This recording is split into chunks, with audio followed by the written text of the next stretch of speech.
Hello friends, welcome to my YouTube channel जिसका नाम है रिटेल स्टोर चैम्प। और आज का हमारा जो टॉपिक है वो है द 3 पिलर्स ऑफ प्रोडक्टिविटी।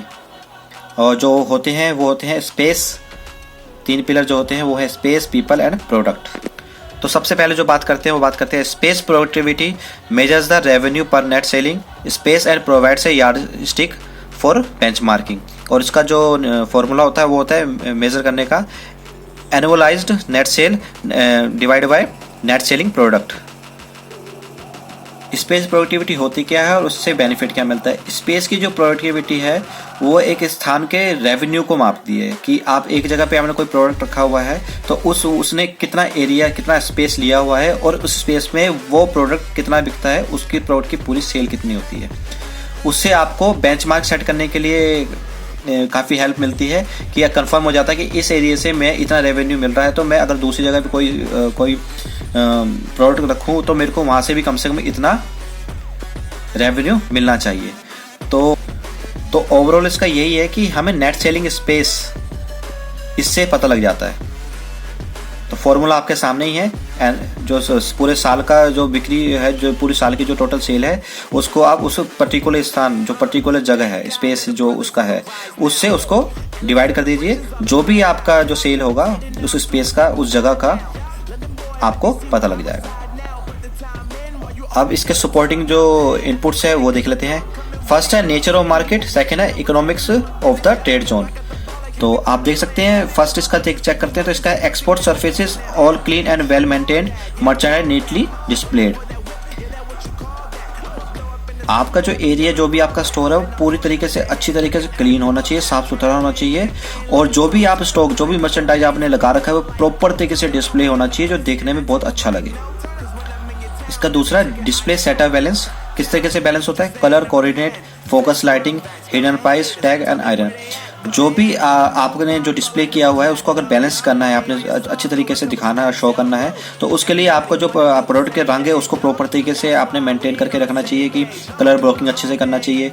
अच्छा, उसके ऊपर लाइटिंग प्रॉपर तरीके से होना चाहिए। जो आपके प्राइस टैग या जो भी टैग होते हैं वो अंदर की तरफ होना चाहिए। और जो भी आपका स्टॉक है अगर वो आयरन करने लायक है तो वो प्रॉपर तरीके से आयरन करके रखना चाहिए।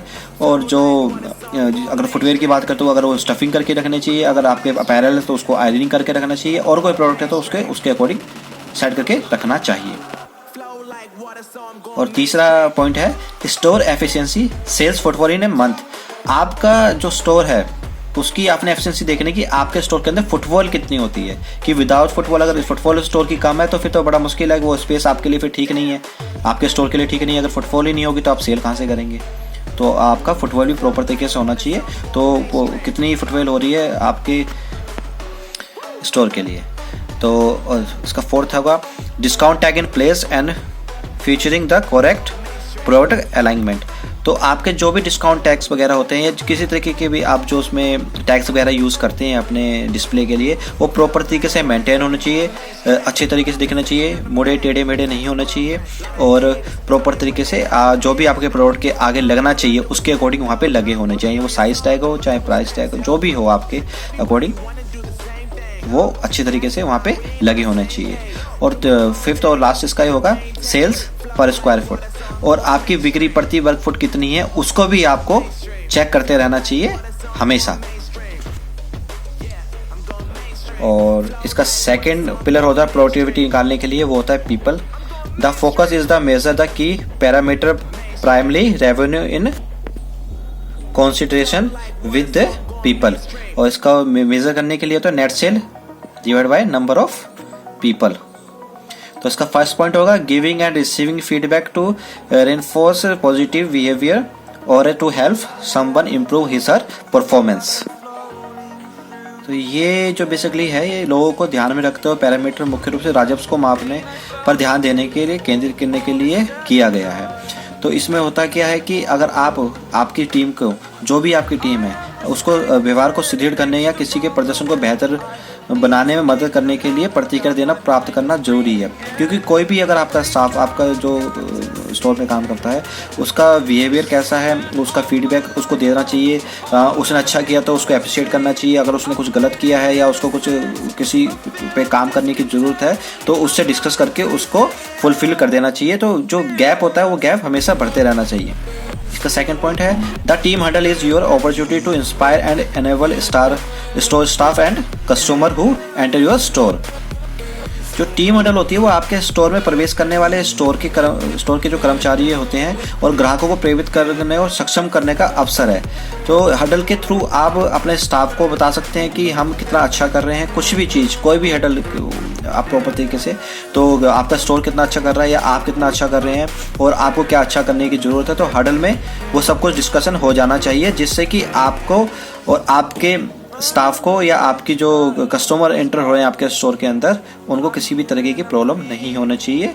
वो पूरा तरीके से सेटअप तैयार होना चाहिए।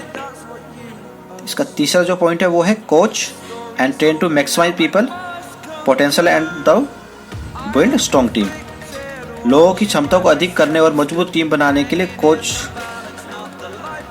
वहाँ पे होना चाहिए या मैनेजर होना चाहिए या स्टे मैनेजर जो भी है, उसको अच्छी तरीके से ट्रेन करे ताकि अपनी मैन पावर को प्रॉपर तरीके से गाइड कर सके और उनको अच्छी तरीके से ट्रेन कर सके। और इसका फोर्थ पॉइंट है मैन पावर मैनेजमेंट एंड पर पर्सन प्रोडक्टिविटी, जनशक्ति प्रबंधन और प्रति व्यक्ति उत्पादकता। तो जो भी आपका जो प्रॉपर तरीके से मैनेजर हो चाहे स्टे मैनेजर कोई भी हो, जो उसके पर पर्सन प्रोडक्टिविटी चेक करते रहना चाहिए कि उनकी KPIs पे वर्क करते रहना चाहिए कि वो कितना प्रोडक्टिविटी दे रहा है। एक स्टोर के अंदर मान लीजिए 1 करोड़ की सेल है, अगर उसके अंदर 10 स्टाफ है तो एक स्टाफ का अगर उसको डिवाइड करते हैं तो 10 लाख की आपकी प्रोडक्टिविटी आनी चाहिए स्टाफ से। तो एटलीस्ट 10 लाख की तो एक बेंचमार्क होना चाहिए कि स्टाफ 10 लाख की सेल तो करे ही करे। तो 10 लाख तो आपका बेंचमार्क हो गया। अगर 10 लाख से कम अगर वो सेल कर रहा है तो उस स्टाफ के ऊपर काम करने की बहुत ज़्यादा ज़रूरत है। और जो हमारा थर्ड पिलर होता है वो होता है product and evolution to measure the return on the product range. तो मेजर करने के लिए number of the unit sold divide by number of unique article in store. तो प्रोडक्ट पर वापसी को मापने के लिए मूल्यांकन माप, बेची गई इकाइयों की संख्या, स्टोर में अद्वितीय वस्तुओं की संख्या। आपके स्टोर के जो बेस्ट सेलर को उनको निकालने के लिए क्या करना, निकालने के लिए एक प्रोसेस होता है, कुछ पॉइंट्स होते हैं। तो आइए उस पर बात करते हैं। Through process ranking with depth in units, इकाइयों में गहराई के साथ रैंकिंग। फर्स्ट होता है आपका maximise on the best seller performance to drive your net sale. अपनी शुद्ध बिक्री नेट सेल को बढ़ाने के लिए बेस्ट सेलर प्रदर्शन को अधिकतम करें। Share information on best seller available stock cover, सबसे विक्रेता उपलब्ध स्टॉक कवर पर जानकारी साझा करें। Give VM guidelines on how best seller should be display.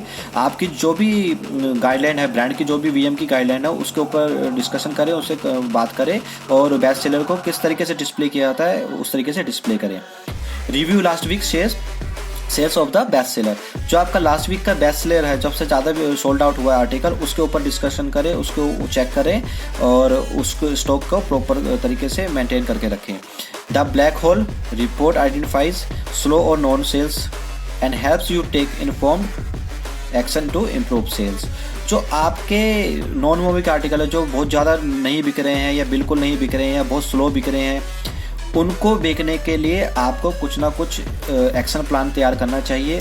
किस तरीके से उसको शेयर करना चाहिए उसके बारे में आपको अपनी टीम से बात करें, चाहे उसके डिस्प्ले बढ़ाएं, कुछ ना कुछ उस पर आपको कुछ करना चाहिए ताकि उसकी सेल बढ़ सके। तो ओवरऑल इसके ऊपर मैं बात करूँ तो आपका जो बेस्ट सेलर होता है उसके बारे में आपको पता होना चाहिए। उस बेस्ट सेलर की आपके पास कितना स्टॉक है उसके बारे में आपको पता होना चाहिए। कौन से साइज होल में अवेलेबल है वो पता होना चाहिए। अगर वो बिक चुका है, साइज होल कट साइज में हो चुका है, तो आपको वो मंगाना चाहिए ताकि आपके पास वो जो कट साइजेस है वो साइज रोल के हिसाब से आपके पास हो, ताकि कस्टमर जो भी डिमांड करे साइज की वो आपको प्रॉपर तरीके से आपको पास अवेलेबल हो तो आप उसको कस्टमर को दे सकें। आपके बेस्ट सेलर जो गाइडलाइन के हिसाब से आपको डिस्प्ले करने चाहिए, आपके पास जो भी गाइडलाइन ब्रांड की तरफ से दी गई है उस पर करना चाहिए। आपके जो लास्ट वीक में सबसे ज़्यादा स्टॉक बिका है उसके बारे में आपको पता होना चाहिए, वही आपके बेस्ट सेलर होते हैं। उसी के तरीके से आपको प्रॉपर तरीके से अपनी बेस्ट सेलिंग के जो भी आर्टिकल्स है उनको मेंटेन करके रखना चाहिए, और जो भी आपके नहीं बिक रहे हैं स्टॉक उनके ऊपर आपको वर्क करना चाहिए, वो चाहे थ्रू डिस्प्ले करना हो या आपको कुछ ब्रांड के साथ बात करके उस पर डिस्काउंट या कोई ऑफ़र वगैरह लगा सके। तो उस तरीके से कुछ भी आपका जो ब्रांड कर सकता है उससे आप डिस्कशन करके उसके बारे में कुछ ना कुछ सॉल्यूशन निकालें। तो for watching my YouTube channel, आशा करता हूँ आपको वीडियो पसंद आए। अगर वीडियो पसंद आया तो please subscribe my channel. Thank you so much, thank you.